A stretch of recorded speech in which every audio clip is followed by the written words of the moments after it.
All right, we are here with Eric Canonico. Eric, what's up, buddy? Hey man, how you doing today? I'm good. Thank you so much for your time. I appreciate you. I know you're a very busy, busy man. Not a problem at all. Looks like you're pretty busy too over there in Hong Kong. You like this Hong Kong I atmosphere? I do, yeah. Hey, As I am so busy today on the golf course. you had to be on the golf course. I had to be somewhere. Yeah, these virtual backgrounds definitely make this fun, I guess. At least all things Th- considered. This is actually my first time, so let's try it. I know you can't move around a lot because then you get like the weird Yeah, you thing. get the So weird wavy, yeah. yeah. But I'm on Zoom calls all day. This is probably my fourth hour on being on Zoom, and it's barely noon, so I'm used to this stuff. Yeah. I gotta get the headset like you got. Yeah, I got to get that professional. Although I can't pace around the office like I used to with the Bluetooth, so you're tethered in. So there's pros and cons to that. Who's tethered in these days? I mean, I am just for a clear, because I am on Zoom. My new career now, I'm on Zoom 4 or 5 hours a day practically. Majority of all of everything I do is virtual. So it was virtual long before the COVID. But That's what I was just gonna ask. So was it virtual before? Since COVID, it's all virtual. virtual before. So by nature, inside sales. So I'm in software sales, and by nature, um, it's I've got a global book of prospects in business. So virtual. This company's always been virtual. On occasion, I guess people do fly out for like some of the larger deals. They used to do that, but we've got customers in over 85 countries globally now. So virtual pretty much is the only way to do it. We were in a really sweet position actually, because of our growth and whatnot. We were getting ready to move toward hot desks and we were finalizing everyone getting their own laptop and their own home work from home setup, and we were going to rotate and work from home occasionally. And then 2 weeks later, COVID happened after the last person got their take home laptop, which I was one of the last people because I like coming to the office. I digress. So we were in a really, really sweet spot because I heard a lot of I heard horror stories of companies like running out and like buying 700 laptops and trying to get them secure and programmed. And we were doing that for 4 months leading into COVID, not realizing that this was going to all happen. So, but yeah, I mean, all the business we do is pretty much virtual. That's awesome. Yeah, I know when this whole COVID thing, my laptop crashed and I had to buy a new computer, and Apple was completely sold out for like months because that's what they Yeah. said. Everyone, I'm like, what the heck? Like, I can't buy a computer right now. They're like, first of all, you couldn't walk into an Apple store. Second of all, order it online. It was, there were 3 month backlog because everyone's working from home. So their sales skyrocketed. Yeah, crazy times, man. Who would have ever thought that this is the position that we would be in, especially coming from hospitality, like, and how many, almost the better part of 2 decades of working in hospitality. And obviously, you and I have known each other for, almost 2 decades now at this point, I think even longer. But all of the friends that I made working in Vegas and Asia and the Bahamas and stuff, it's like, I mean, this has just been a nightmare for everyone that I know that was in the industry. But even here, it doesn't matter where I live, and I'm in Los Angeles, but even here, it's, everything's closed up. There's nothing to do. No one's going out. So it's pretty crazy, man. Can't believe that who would have ever thought that, you know, this would be a part of our daily vernacular, Yeah, Um, it's been almost a year. I remember when everything got shut down. We're like, okay, a few weeks, whatever. We're coming up on like month 11. yeah, it's nuts, man. So we got lucky in the sense that not only were we prepared, but obviously we were prepared because we were getting ready to go virtual, but we were also in a really unique position in that the software that we provide thrives. I wouldn't say in a down economy. As a fellow American, we never want to see unemployment rates in the double digits, but our sweet spot is definitely not 2% unemployment, which is where it was right before COVID. So somewhere in the middle. So we were actually, in a pretty sweet position to grow and be methodical about everything. I mean, granted, all our benefits went away, all that kind of stuff, but we were in a good spot to do at least well and stay afloat, and nobody had to lose their job. And we actually ended up even growing and hiring more people and whatnot. So it wasn't all bad, but as a fellow American, no one wants to see.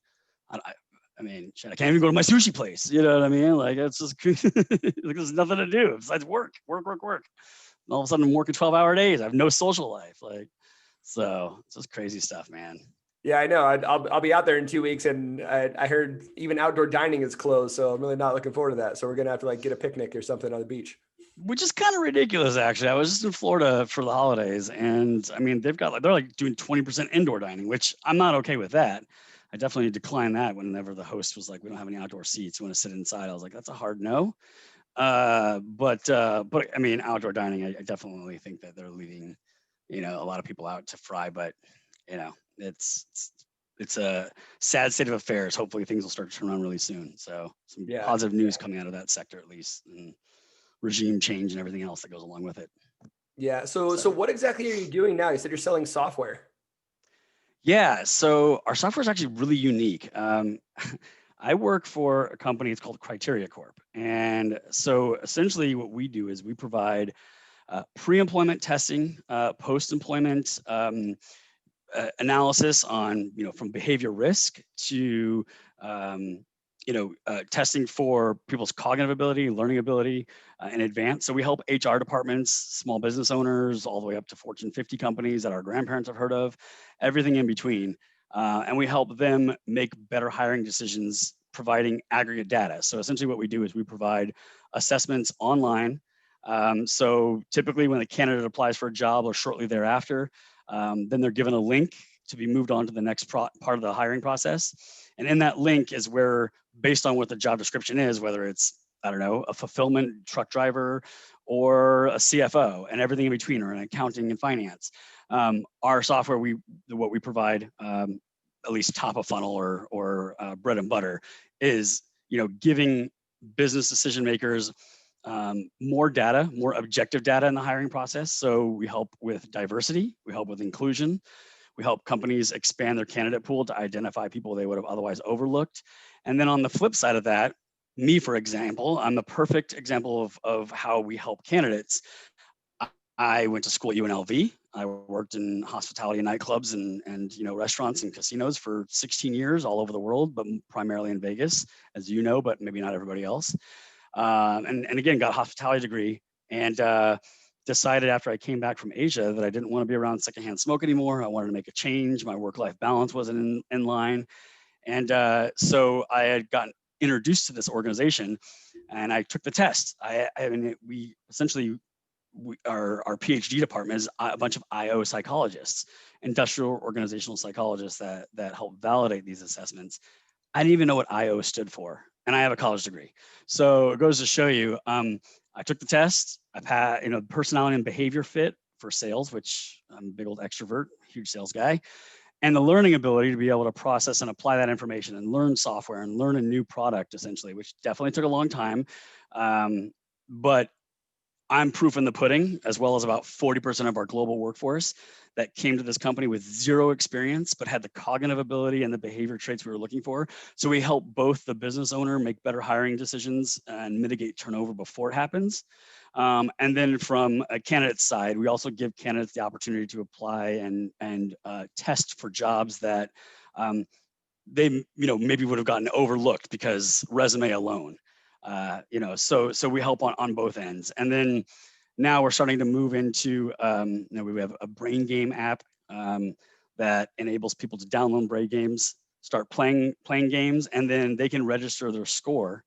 And we will take their score if they opt in and give us permission.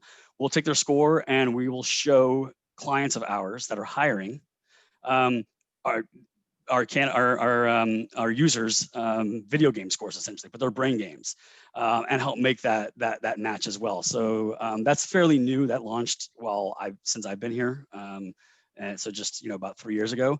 But yeah. So and we're starting to also branch into post-hire, so growth, development, succession planning, helping organizations not just find good people, but then keep good people. And all this is delivered online. And so that's hence the software portion of it, but a lot of it is IO sciences and essentially assessments and tests, if you want to get down to the nuts and bolts of it. That's amazing. I mean, that's something that can really help, obviously, people trying to transition out of hospitality. Because how many bartenders, cocktail waitresses, VIPos and stuff that we know are very intelligent, can solve problems, can do all this stuff, but say they try to get out of the industry after a decade, all they have on their resume is being a bartender, cocktail waitress, VIP host, and the company looks down on that, even though they're probably better qualified for the position than someone who just went to school and has been in that industry for a while. You're 100% right, and that's actually it's a huge selling point. We sell against the idea of formal education. I pretty much every phone call I have, every sales call I have, I sell against the idea of a traditional education or a college degree necessary or whatever. I mean, look what Steve Jobs did. That guy changed the world, and he didn't finish school. I mean, so it just goes to show you that you don't necessarily have to have an Ivy League education or a 4-year degree. And so that's a huge part of it, and especially with the hot button issues of diversity, inclusion slash, the BLM movement, but also even just like you mentioned, the the bias toward people with and from the service industry. I mean, I can wholeheartedly say, and I know this for a fact, that my CEO, I was up against 2 other final candidates, both of which had software sales experience, and my director, my VP, went to bat for me. My CEO did not want to hire me, and I'm the last man standing. I'm one of the most senior people here. Also, because of that, when they gave me a shot, when of course no other software company would look at me, because I have, again, 16 years of hospitality experience and a degree from UNLV. It's like, nothing in this wheelhouse whatsoever. They gave me a shot. So when competitors started knocking on my door at my 2 and 3 year anniversary here, no matter how much money, and in some cases we're talking about 5-digit bump in base salary, that I turned down, because I'm now loyal to this organization, because they gave me a shot when nobody else would, and literally changed my life. So yeah, it's a really, really cool product. I sleep well at night, and I love what I sell. I love what we do. I see how it helps not just business owners make good decisions and help them grow, but also, again, candidates as well that are venturing out into starting a new career path altogether. So that anybody who's in the position to do interviews and hire people, think about that next time you're interviewing someone who may not have the qualifications you're looking for. They've been in hospitality for years, whatever. I don't know about you, Eric, but I learned more in my hospitality career than I did in my college career. 100%. No doubt about it. I wouldn't change any of it for the world. I would not change anything that I did for the last, or the 16 and a half year tenure that I had in hospitality. It taught me a lot.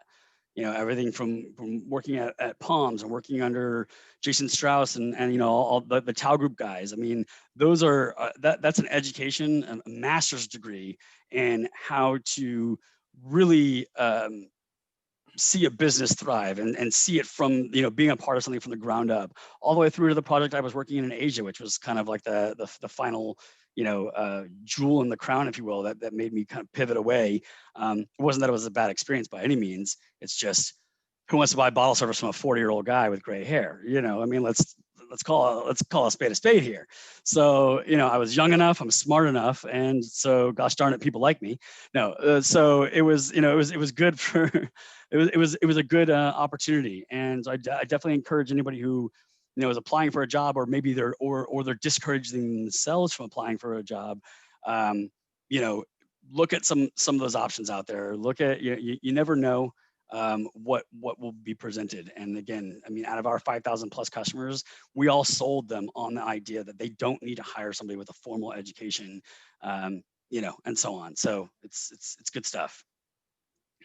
That's awesome. Yeah, I mean, the skills that we learn in hospitality can help you just in the interview process alone. You could have a conversation with somebody. Think about all the years that you had to meet total strangers and become their best friends, and a matter of 5 minutes, get them to hang out at your bar, get them to buy tables from you, get them to upsell bottles, all that stuff. And that comes with a lot. Like, you can't learn that stuff in a formal education. I agree 100%. And in fact, it's funny you mentioned that, because my interview here, I tested for this position. So I took the cognitive ability test, the personality and behavior fit test, et cetera, whilst I was living in Asia. I was still over there. And so when I flew in for the interview, because I didn't have experience, obviously there were some things that they could lean on, but a part of my interview was I had to plan my director, who's now my director, but essentially they gave me a hey, his wedding's coming up. What would you do to plan his wedding weekend from beginning to end? And so they wanted to know that was a part of the application. They wanted to, or the interview, sorry. They wanted to know that I could ask questions, get information, et cetera. And all of this is relatable to my day-to-day function now. My conversations that I have with prospects that turn into clients is all of this. It's finding out information, it's planning, it's positioning, it's talking about all that, and all that stuff are things that I learned in hospitality.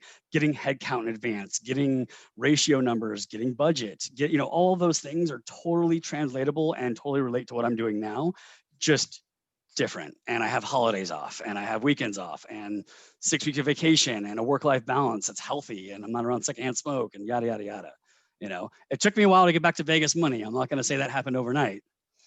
I did take a few steps backwards financially, but now I'm back to Vegas money and then some, and I've never been happier. So there's that. You got to be mentally prepared to, and also financially set yourself up to take a couple steps back, maybe, rein in the lifestyle, because it is too easy to get, wrapped up in, yellowtail sushi and all these fine cuts and meats and this and that, and going out to places and picking up the tab and $16 drinks, and all of a sudden you're at $200 on a Tuesday night. You got to get away from that. And so that part was probably one of the hardest, is reevaluating my social life. But in the long run, especially now that I'm where I'm at, not just securely financially, but also within my career, and I know where I'm going. It's I wouldn't have had it any other way. I couldn't be happier. So That's awesome. So cautions. let's give everyone a little preface. So what positions did you hold in hospitality, from beginning to end? Like, you entering the workforce to when you got out of the hospitality? Yeah, so I can say it now, since nobody's going to get in trouble for it. But I illegally was working at a casino nightclub at C2K, actually, at the Venetian, which became Blue Man Theater, which I don't even know what it is now. I guess a convention space, who knows? So I was cleaning tables and essentially busting tables and bottle service, and then quickly elevated to working at the front door in a suit and tie within a 3-month period, and kind of never left that position. Was on some level involved in bottle service, sales, etc. So from there, once I legally turned 21, I was moved over to Studio 54, where my brother was working, and I worked there for about 5.5 years. Then I moved to South Florida for a year. Went off the grid for a little bit, in the sense of, I was still working, but I was doing more events and destination management for conventions and stuff. Realized how much I missed Vegas, went back to Vegas, and then picked back up at the Palms. So I was at the Palms for a couple of years during the Oakenfold days, when Rain was having its second generation, or second life, if you will, and Ghost Bar, and a part of that whole crew. So good team over there, had some good experiences. And then Jason Strauss had aggressively came after me, poached me from there, and I was with the Tau Group for about 5.5 years, starting at Tau Beach, Lavo, and eventually Marquee Nightclub and Day Club, before going to Asia and working on that project with a couple other Vegas veterans, we'll call them. And yeah, that's pretty much it in a nutshell. I know it took a long way to get there, but yeah. All of which, by the way, I was going to UNLV. So through the underage years and the first couple of years I was at Studio 54, when I was actually of age, I was working at night and then going to school and taking classes at like 11 a.m., noon until like 7 p.m. And then I'd throw a suit on and go to work. So during all of that, I was getting my degree at UNLV as well in hospitality. Yeah, I miss our chicken wings and pear cider beers after class. Man, geez, it was like almost 20 years now. Yeah, it's so crazy. long time. Long time we've known each other. You miss working in hospitality at all? Huh. Well, sometimes I miss the excitement of it.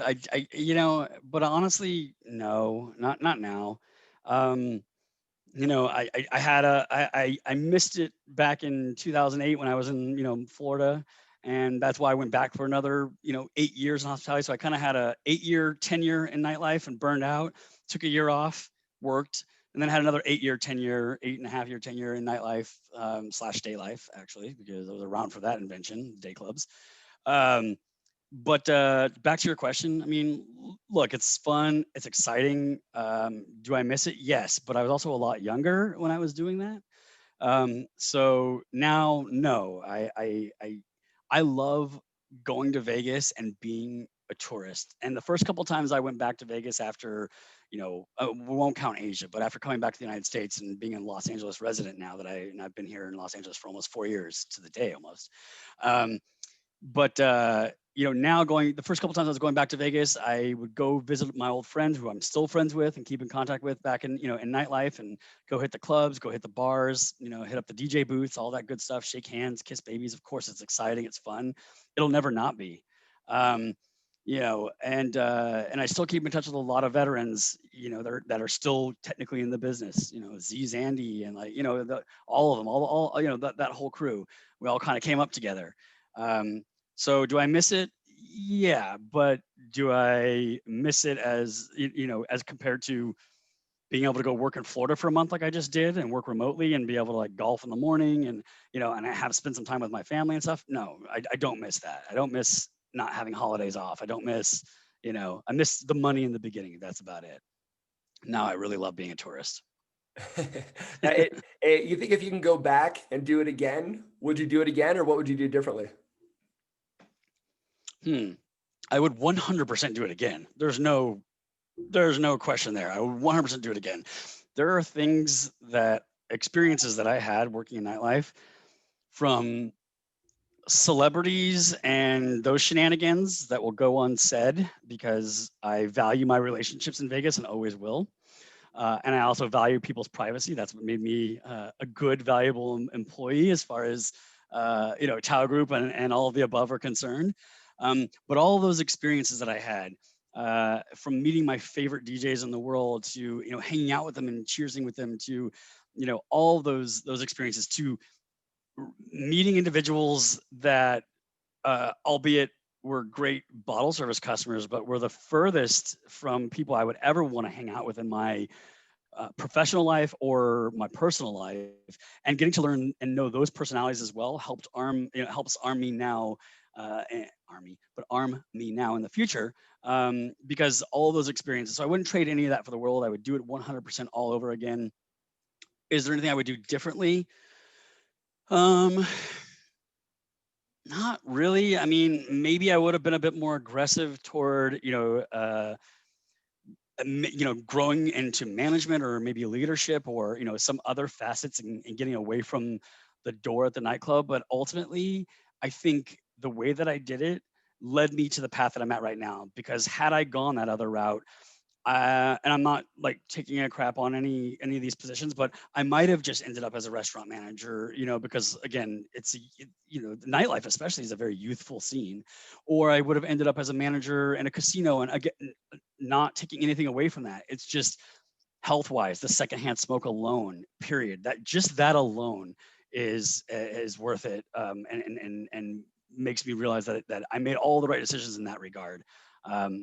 Because I could have gotten stuck in a leadership or a career, and again, it would have been great, but money isn't everything. And it took me a long time to learn that, especially, leaving hospitality, because let's face it, I think we can all agree, anybody who's listening to this either knows you or knows about hospitality or has some sort of connection to hospitality, whether, or is interested, if nothing else. But the money is so good, and it's the freedom as well. So that part is, again, no regrets, 100% no regrets. And would I do it all over again the same way? Probably. Yeah, I mean, you didn't feed me these questions in advance, so I'm sorry if I'm rambling. This is a legit, like, as raw interview as it's going to get, because I have no idea what you're going to ask me next. So I apologize in advance if there's any kind of ramblings and whatnot. No, this is great, man. This is what it's all about, just telling your story, Fair. What do you think was like your favorite thing about working in hospitality, and like your least favorite thing about working in hospitality? My favorite thing was the people. My least favorite thing was the people. Anyone working in hospitality can 100% relate to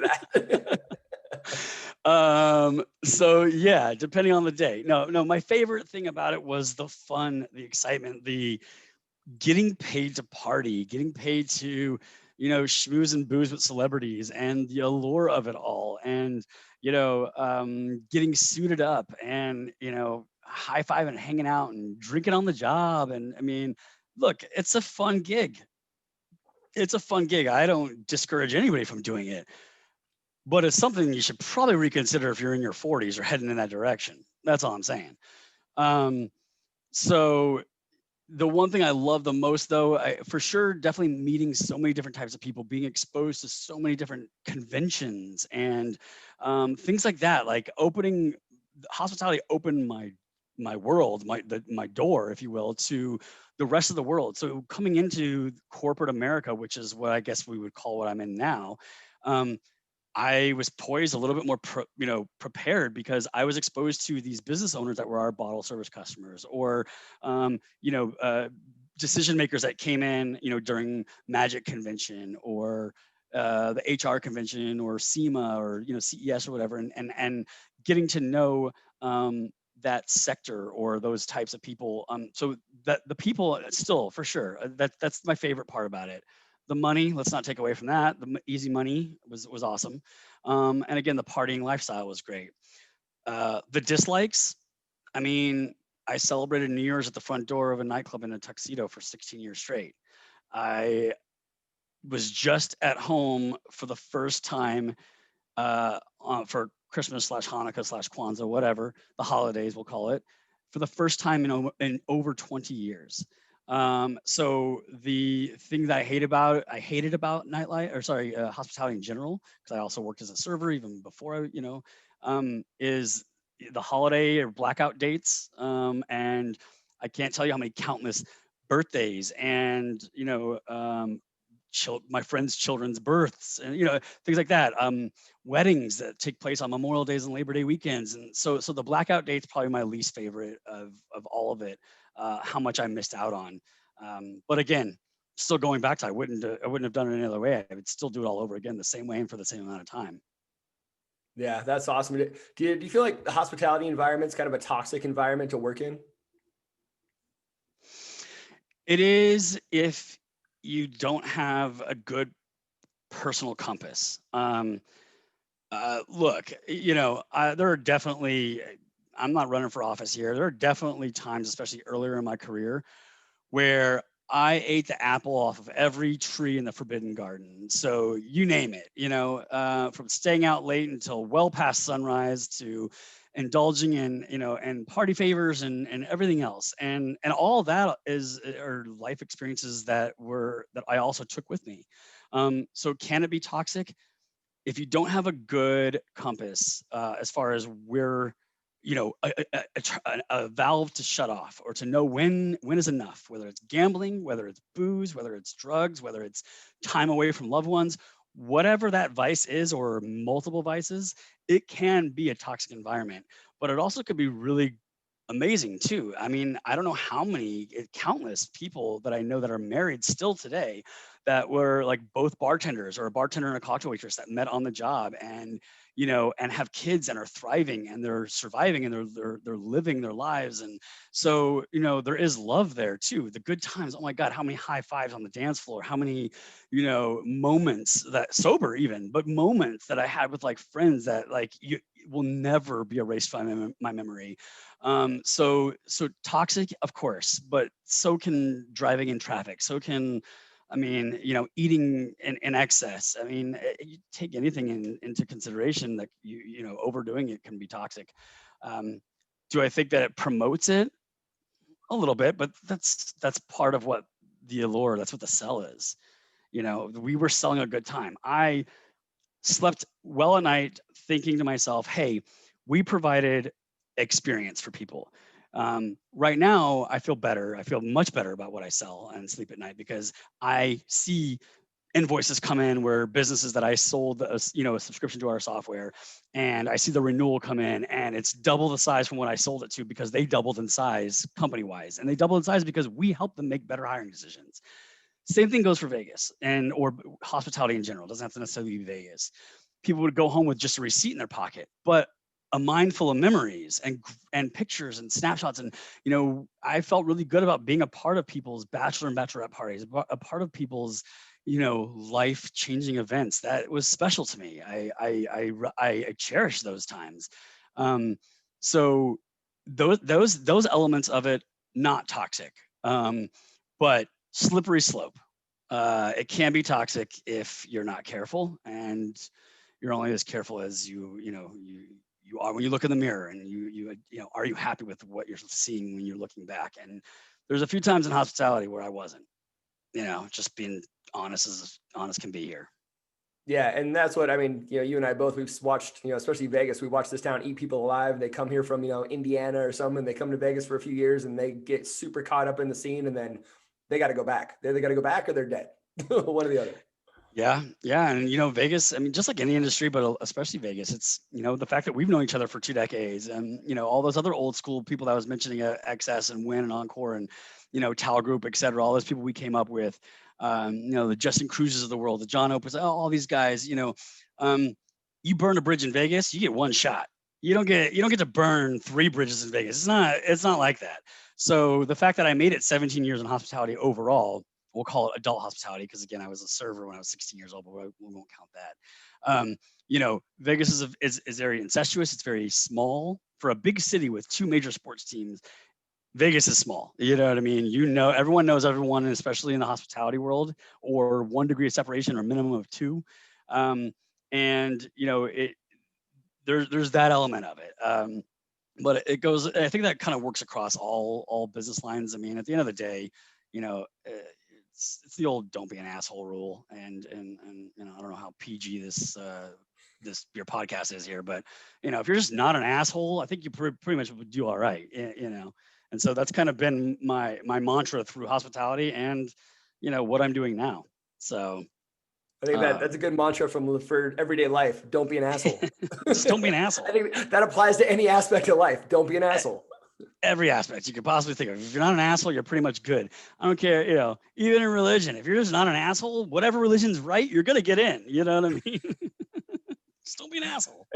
That kind of goes with so obviously Vegas, you said Vegas is really small, and all the relationships we had, even though we all worked at competing venues, we're all still friends. Like Monday, Tuesdays, and Wednesdays are like the best nights to go out in Vegas because we're predominantly all off, unless say 1 or 2 clubs were open.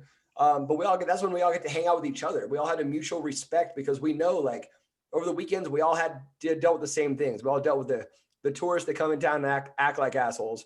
They get over intoxicated, degrade you, everything else. But we all got off and made a pocket full of money, and we're all had a mutual respect for each other. So we all went out and blew off steam with each other.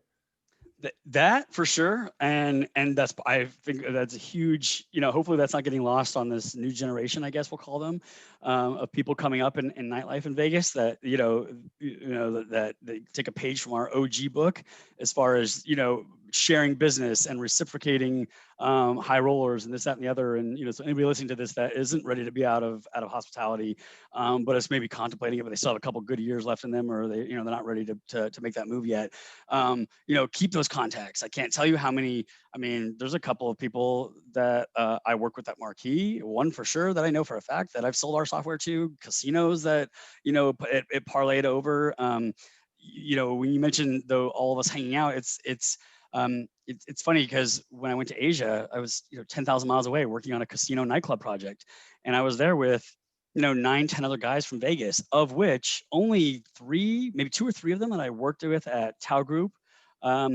The other ones, I either had never worked with them before, or even maybe not even met them. But we, because they were at starting off, or were at a competing venue the whole time that I was at the other venue. But while we were there in Asia, 10,000 miles away from everything, we were all Vegas guys. We all bonded. We had Super Bowl Monday because, well, it's the next day over there. We had Thanksgiving because they don't have Thanksgiving over there. So it was, our hospitality community not only bridged gaps over the Pacific on that project, but continues to bridge gaps even though I've left the industry. We keep in contact. Again, I talk to numerous people that have been around for 10, 15, 20 years in Vegas nightlife when we were all cutting our teeth to begin with, that I still keep in contact with on a regular basis, inside and outside the professional side of things, even friendship too. So you're right. It's there was a common, I wouldn't call it honor among thieves. I wouldn't call us thieves, but honor among industry. And I think that that's something that fraternal, um, and club. I won't call it a boys club, but like the night club, separating, and day club. The club people and the hospitality people in the industry, we get it. We all get it. And there's that part of community that I think will never go away. Which that is something that I cherish and I love about hospitality. It's probably one of the best things that I also took away from hospitality too. Yeah, the relationships you make in your hospitality career, I mean, they can last a lifetime. I've had so many people reach out to me just since I started doing this podcast, a week and a half ago. People I haven't talked to in years that are reaching out to me, hey man, I think what you're doing is great. I'd love to be on it. Obviously they're out of hospitality, so they want to share their story and stuff. But it's good. It's just like this. I get to talk to you face to face. I mean, when's the last time I actually got to see you face to face? Granted, it's over Zoom, but so is everything right now. Yeah, right. Exactly. So yeah, no, and I agree. And I'm at a nightlife. I mean, this is almost my 4-year anniversary with this company. So back that up even a little bit more. I mean, I've been on a nightlife for over 4 years. And maybe my day to day, or the frequency of which I keep in contact with people, might have dropped a little bit. But I tell you what, when I go back to Vegas, for March Madness or whatever, even though I'm a tourist now, and I walk up to the front door of Marquee or any of the other places, and go high five all the guys that are still there. It's as if we were just, I was just there still working with them 4 or 5 years ago. So I don't think that'll ever change, even as those people start to, bail out of hospitality, if they do. But when they do, they're still, with LinkedIn, with technology, everything like that, and the mutual common denominator, which is everything that we all went through, all the experiences that we all went through together. I think that in itself, you can't take that away from hospitality. And that's one of the best things about hospitality. I'm a firm believer in, especially in this country, at least, like you should do two things. You should be required to either serve your country in the military for 2 years or serve tables, one of the two. But you should have to do some sort of service, because I would not change anything that I've done as far as hospitality is concerned for ever. I mean, and granted, I did it for much longer than some people do, but at the same time, I gotta say, like it set me up for where I'm at right now. And where I'm at right now is in a really, really great spot, and with a good company that's growing, that I have stock and interest in, that probably will IPO. I mean, who knows, what the sky's the limit. But at the end of the day, like it's a sweet spot and a great position to be in, and I actually attribute all of it to what I learned in hospitality. That's awesome. Yeah. And that's part of this, is getting everyone to share their story, because it's to help motivate and inspire other people, that just because your entire experience is in the hospitality career doesn't mean it doesn't translate into other things later in life. Agree 100%. I might be one of the few people here on the sales team that still does handwritten thank you cards, and I picked that up at Palms. You know what I mean? I mean, that was a Michael Fuller move right there that has stuck with me. And here we're selling software, it's different. Like I'm selling software, and then I hand it off to somebody else who nurtures the account. I have no vested interest, I have no financial vested interest in keeping in contact with my clients. But because of my hospitality background and what I learned, more than a dozen years ago from Fuller, about doing, taking some time out, at the beginning of January of every year for the last 4 years now that I've been with this company, I sit down and I handwrite thank you cards to everyone who subscribed and gave us our business, and and is using our software right now. So those are the kind of things that I took away from hospitality that help me now. And my CEO knows that, my leadership knows that. I had to get approval so I can get a budget for cards and stamps and this and that and the other. So everyone knows what I'm doing, and all that stuff came from hospitality. So you're right. I mean, look, the hardest part, and just to kind of reiterate, is it's not just saying, okay, yeah, I'm mentally, okay, I'm cool. I'm cool with taking a financial hit. I'm cool with it. I'll take a financial hit, blah, blah. It's one thing to say it. It's another thing to live it. Um, you know, my social life for a couple of years was I had to pick and choose. I couldn't just go, and travel and do all the things. I missed out on a lot of like those fun group trips that my friends went on, and going to Europe and this, that, and the other, all stuff that I was doing when I was working hospitality because the money was free flowing. But now, I'm through those gray clouds. I'm back to making Vegas money again, and I have the vacation time and the work-life balance to be able to actually go and enjoy those vacations and turn my out of office on, and not have to worry about my phone, answering my phone, because if I don't, I'm going to miss that bottle service and it's going to go to somebody else. All that is worth that, couple of years of the grind and the starve. And you got to be willing to do that. That there's no, I can't candy coat it. I can't emphasize enough that, unless you got some wealthy parents, hopefully you've been smart with saving your money, from hospitality. I wasn't nearly as smart, making up for lost time now, which is a good thing. But, if you're not prepared, if I could go back in time and tell Eric 12 years ago, 13 years ago, anything, it would be save, 401k, IRA, stop, you know what I mean? All those fancy dinners, all the fancy suits and the cars and this, all that's all bullshit. It's all bullshit. You know what I mean? When it comes down to it, like nothing matters until you have, you're not liquid until you legit have money in the bank. And you can't do that unless you're, you got to reinvest in yourself. And part of that is taking a hit to do so. Walking away from 6 figures cold hard cash in hand is a hard thing to do when you're a bartender, when you're a VIP host, when you're a cocktail waitress, when you're, even food server, for goodness sake, having multiple houses and boats and this and that, and all great. But man, think about the work-life balance. I think about the alcohol problem I was developing, drinking 5 nights a week, hanging out with clients. And, I don't want to be rude and turn down a customer who just spent 15 grand on a table and say, no, sorry, I'm, whatever. So there's that element too. It's the health part. And then of course, being prepared, the give and the get. You're getting to be healthier right off the bat by being out of hospitality. It doesn't necessarily have to be secondhand smoke. It could just be the hours too. But the give that you're giving is financially, unless you're setting yourself up, unless you're prepared, you could take a little bit of a hit for a minute. So if I could tell anybody who maybe they're not ready to get out of hospitality yet, but you're thinking about it, plan ahead, save a little bit more money, be prepared to take a couple steps back financially, because I tell you what, the reward at the end of the rainbow is leaps and bounds worth it. It is the best decision I ever made, was to leave nightlife, or hospitality, should I say. But it didn't come easy. And it's funny you said that. That's like the number one thing that comes up when I ask anybody, what would you change? It's financial. So if anybody who is still in hospitality, save your money, start investing your money, stop blowing it on stupid shit to impress people that you don't care about anyway. Yeah, nor should you. Exactly. For sure. Pick up the tab for everyone, doing this or doing that. And, look, I've made up for lost time. Don't get me wrong. I'm in a sweet spot, living in 20 blocks from the beach and in a position where I'm putting away 20% of my salary. So I am 100% making up for lost time.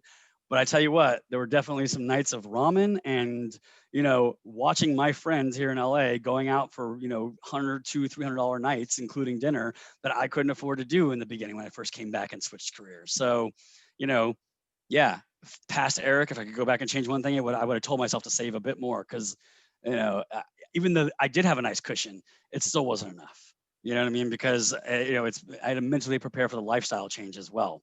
You're used to going out to these nice dinners. You're used to treating yourself, to picking up the tab on drink for your friends, or doing whatever, driving a BMW that's that you don't necessarily need, all that stuff. So you get used to this lifestyle, just to realize that how much money have you blown that could have been earning you 3, 5, 10, 15% return or something, all that kind of stuff, and things that you can lean on so that you're a little bit more comfortable as you do make the transition out of hospitality. So, that's definitely one thing I would highly, at least recommend to anybody who might be considering it as well. Couldn't agree with you more, man. Yeah. So when do you think was the first time point you realized that you wanted to get out, and what do you think your time frame was to be having that thought to being able to resign? Well, it was a little different because, Asia provided, being in Asia and being overseas for the better part of 2 years provided that element. The secondhand smoke was much stronger there, or maybe their filtration system was much weaker. I don't know. So it was a fusion of that. It was, it was the hours I was keeping. I want to say I was starting to get lethargic on hospitality and done with it, if you will. Mm, Probably around, I mean, even the year before I left Tau Group, I was starting to get tired of it, at least in Vegas. And then the opportunity came up to live overseas. And as a born nomad and a lover of cultures, and I don't know what's going to happen in the afterlife. I know that this is the only thing I do know for sure is that this is going on right now.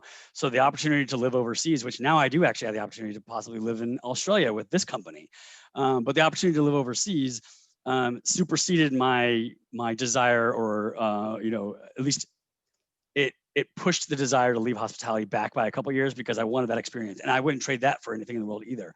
That was an awesome experience. I got to live overseas. I was still working hospitality, even though I was starting to really, really burn out, and had been burning out for about 12 months before that. But it was the excitement of being overseas and living, being in a different culture, and like all of that part, being a part of the opening team of a project that was still in a hard hat area, meaning a construction phase. That was all so exciting that it actually pushed away the hospitality part, because a good chunk of that time I was there doing standard operating procedures. We were writing manuals. We were setting up the cocktail waitress / what the bottle service menus were going to look like, what softwares we were going to use to manage the venues, to the cocktail waitress uniforms, all that kind of stuff. So that was a cool experience, because I got to be more on the corporate side versus the operational side of hospitality. But yeah, once I came back to the States, I knew that I wasn't going to go back to Vegas, because if I did, I would go right back into hospitality. So I was hard pressed to decide on a city to live in. It was between LA and Chicago. I flipped a coin and I ended up in LA. I have friends in both places. I knew I wanted to live in a big city, but I knew if I went back to Vegas that I'd get stuck again or back into it. So, but that's a me thing. You know what I mean?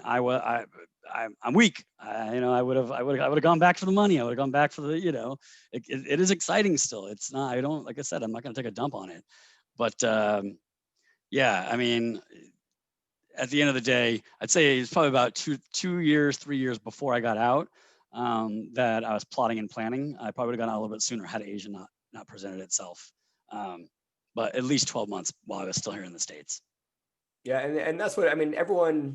Predominantly everyone hits that switch where, okay, it's not fun anymore, or you start aging out, or it becomes a lot more of a grind. You lose that excitement and fulfillment and stuff. So, and you think it's a phase, so you kind of stay in it longer and longer, and again, you don't want to walk away from the money, so you stay in it longer and longer, and pretty soon, another year, 2, 3, 4, 5 years go by, and then you're like, I don't know what to do.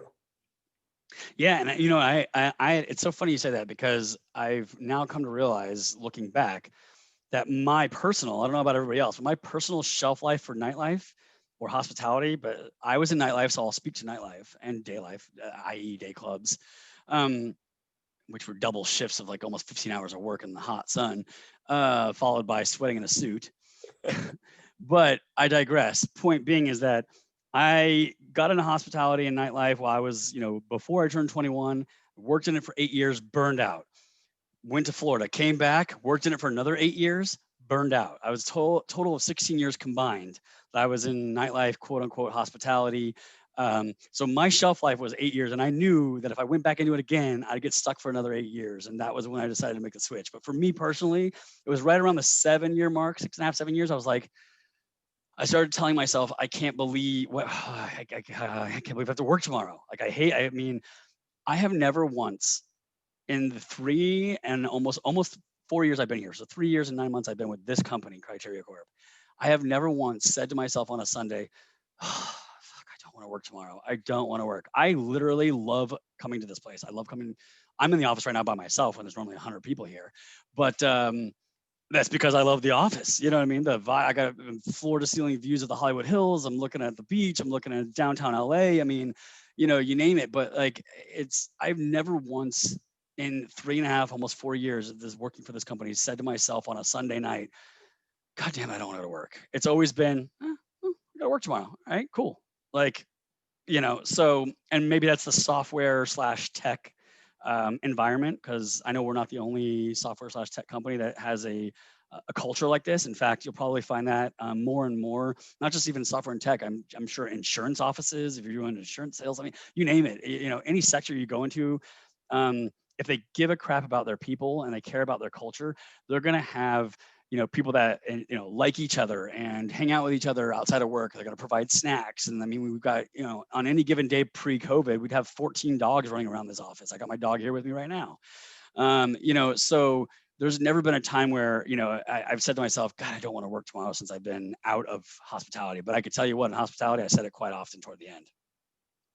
Yeah, I think we all do. I remember my last bartending career. I was trying to get out of every shift I possibly could. I'd show up for pre-shift. They'd be like, who wants to go home? It was always me. Everyone's like, why do you even come here anymore? I'm like, you know what? You're right. Why do I come here anymore? So true, man. So true. And, look, like I said, I love it. It's a young man's game, and it's great. If I had points, if I had skin in the game, if I was a Tau Group partner, you probably wouldn't be interviewing me right now, but I'm not. So, hey, but anybody who I'm not gonna, I'll never crap on hospitality, because it actually prepared me and made me, who I am and what and made this all possible as well. And I know I'm not the only one. My boss works in hospitality. My boss was a bartender. I mentioned 40% of our global workforce had zero experience. A good amount of them were in hospitality. One of our highest level, product design people, granted, just a big brain, super smart, technology savvy. He was a baker, a baker, like bagels and muffins. He was a baker before he, we would have, what I mean? Again, there are opportunities out there that you don't have to have gone to school for it. You don't have to have had experience in it. Set yourself apart from other people in the interview process. Do something different. I came in to my interview with, a completely, I knew I didn't have experience. I knew I was up against people who did have experience. So I came in, I had cast a wide net on LinkedIn, for instance, and asked people in HR. I never knew anything about HR, didn't go to school for it, nothing. The only time I ever dealt with HR was either getting written up or talking about finance or, whatever, like HR stuff. And I have a whole new appreciation for not just the, HR people and HR sector in general, but I reached out just coldly, and reached out to random HR people on LinkedIn and said, hey, I know you don't know me. This is super weird, and I probably won't hear back from you, but I'm, debating leaving hospitality and moving into this sector, which, the software sector, but happens to be focused primarily on human resources / recruiting. Any intel, if you could just spare 10, 15 minutes to give me a little bit of insight about what your day-to-day is, so that can help me in my interview process as I start to make this change. And that's what set me apart, so if I could give anybody else advice out there about how to make that transition, unless you have a nepotist relationship and you're just going to get swept right into a company business or something, my advice is, set yourself apart from other people, because you've already set yourself apart by not either having minimal or no experience in whatever new sector you might be branching into. But you set yourself apart in the interview as well. Let them know what the difference is, why, what you bring to the table, the hospitality side of it, if you will. And that's what I did, and it got me the job. And I'm still here 4 years later. So that's awesome. And you're loyal to the company because they gave you your shot. So that's huge. Yep. As previously mentioned, man, I mean, I get hit up on LinkedIn at least once a week, but I've had full-on conversations with, a competitor or two. And, this is where looking at the money and not letting money be the dictating factor of your happiness when it comes to, and look, like, let's not, money can buy happiness. Anybody who's ever driven a Ferrari, anybody who's ever, stayed in rented a beach house, they definitely, a $50 million beach house, whatever, like, look, money can definitely buy happiness and at least make you more comfortable. But when it comes to your day-to-day, when it comes to that kind of stuff, it's not that cut and dry. It's not that easy. And I made sure that wasn't a deciding factor when I, had conversations just to kind of see what my net worth was, now that I had some tenure in technology and in software sales. And, I had decent offer, and it was a sizable base salary, major pay jump. Fast forward, we're in COVID times. That company laid off 50% of their workforce. We laid off nobody. In fact, we acquired one of our competitors during this pandemic. So I think I made the right decision and didn't think with money. I thought with logic, and came out on sweet on the other end. So, I think that's a huge thing, is people getting, walking away from hospitality. A huge chunk of it is the money, is why people stay with hospitality. The easy money, a lot of it, some cases maybe even tax free. But at the end of the day, if you're really truly out of that mindset, and you're not just giving yourself lip service, you really are out of that mindset, you'll make those good decisions even after, long after. And again, I said no to a 5-digit bump, and I still have a job now, and half those people don't. That I would have been lumped into that for sure. So that's awesome. Well, I hope your boss is listening and he appreciates you just like I appreciate you. They know. They definitely know my loyalties. They know I'm like a damn company cheerleader around here. Yeah. So, but that comes from hospitality. You know what I mean? We had to get people jumping on tables and sparklers on bottles. That's my version of it here, is, getting people excited about selling software and like hanging out with, I can honestly say, and maybe this is just a testament to the assessments and what we provide, like but we get high on our own supply. Like, we use our tests to hire our people. We've been in business for almost 20 years. This company's been in business. We've had less than 40 people turnover ever in the history of the company, ever. That is phenomenal for any organization from a turnover standpoint, number one. But number two, even more so, the testament is that we use our assessments on our own hires, so much so that there are, out of hundreds of people that work in our company now, especially, now that I'm factoring in the global acquisition that we have, and we have offices now in Australia, et cetera. I may not see eye to eye with some of my colleagues with politics or whatever, various things. I'm not a dad, so I may not see eye to eye on, with the different things that people go through with other parents and stuff. I can honestly, genuinely sit here and say, and look you in the eyes and say, there is not one person in this organization that I dislike at all. I genuinely like every single person here. That has never happened in the history of my career. Maybe that's a testament to our testing. Maybe it's a testament to the culture here, but I also think that that's just a testament in general, because it's what you make of it too. I'm actually getting out what I put into it. I put into it that I wanted to make that change, that I wanted to get away from hospitality, that I wanted to learn from people that, I wasn't too proud to say that I didn't know something. Teach me, and you'll never have to show me again. Putting pride aside, it's hard enough to do. Doing that at the same time that you're putting money aside, or putting away, limiting your income, if you will, and going and taking a couple steps back financially. So it's a fusion of both. It's a 1-2 punch. You know what I mean? Going back to living paycheck to paycheck, in my case anyways, and also having to ask people what to do because I don't know this sector. I don't know what I'm doing here. So there's a couple components there that I would highly recommend people consider when, leaving hospitality, is that it's not just your pockets that take a hit. In some cases, it could be your pride as well, but get over it. Get over yourself. You'll end up being happier. And, I am a corporate cheerleader here. I don't think anybody dislikes me here. That's for sure. So I don't think anyone dislikes you in the world, bro. Thanks, man. I appreciate that. I try not to be an asshole, period. Hey, if you got anything out of this conversation, go through life and try not to be an asshole. That's it. Don't be an asshole to the ocean. Don't be an asshole to fellow humans.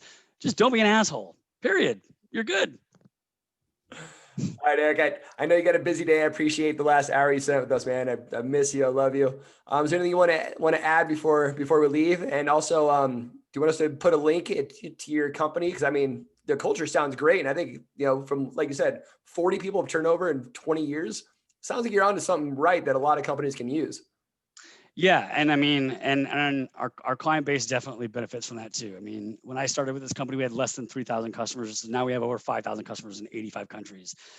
And our customers are renewing with a subscription renewal business. They renew at a 96% renewal rate year over year. So we're definitely doing something right. So yeah, I'll provide the link from any business owners out there. I'll provide that link from a pre-hire standpoint.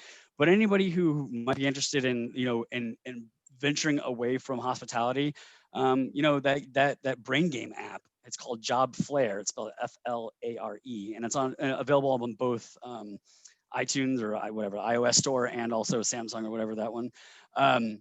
You could download it. You could play brain games, and you could opt in and register your high scores with us. And we'll take personality, we'll take cognitive, we'll take all that stuff, and we'll present you to customers of ours that are looking for people in that, that with your brain power and willing to hire people with no experience. It's kind of where we're going with that as well. So Job Flare is a really, really cool, it's not only fun, similar to like a Luminosity type thing, where it's, problem solving, fun brain games. But we've actually hired 5 people based on their scores. So we practice what we preach too. So I'd highly recommend, taking a look at that, and I'll definitely provide you with some links as well that you can embed or put on the podcast too. That's huge, man. I love that, because I mean that'll help, like I said, people who have their entire resume isn't strictly hospitality, but yet they're capable of so much more. I think that's a huge thing, dude, that could really help a lot of people. Yeah, for sure. I mean, everything from college students that don't have any experience, but they have an education, but don't have any world experience. They have nothing. Their resume is flat. To hospitality people, or people that have experience in the workforce, but maybe not in a certain sector. It definitely opens a lot of doors in that direction. And so that's what we do here. That's what we sell our clients on the idea that hire the right person. You can mold them if they're smart enough. If they're got a good attitude, if they're comfortable in sales, put them in sales. If they're an introvert, put them in IT or in accounting and finance or whatever. There's a place for someone if they're smart enough. But but making a gut check or a gut decision on just a resume alone, think about, I would have been excluded from this. You know what I mean? How many people, 40% of our workforce would have never been hired by this company. My boss just celebrated, I think, 9 or 10 years with the company, and he was a bartender in Orlando, Florida. So yeah, no, it works. It's something that, and I answer to that guy. So it's something that is valuable through and through, not just from a candidate's perspective or a business owner's perspective, but especially from a candidate's perspective. That's awesome, man. I love everything you're doing. I told you I'll be in LA in about a week and a half. I'm going to miss your birthday. I'm sorry, but I'll be there a few days after. That's right. We'll cheers afterwards. It's going to be in a park or someplace, socially distant, but yeah, there's nothing Hey, as long as hopefully we get through this soon, man. Looks like things are looking up at least. Good. All right, brother. I love you. Thank you so much for your time. Love you too, man. My pleasure. Anytime. All right. Have a good day.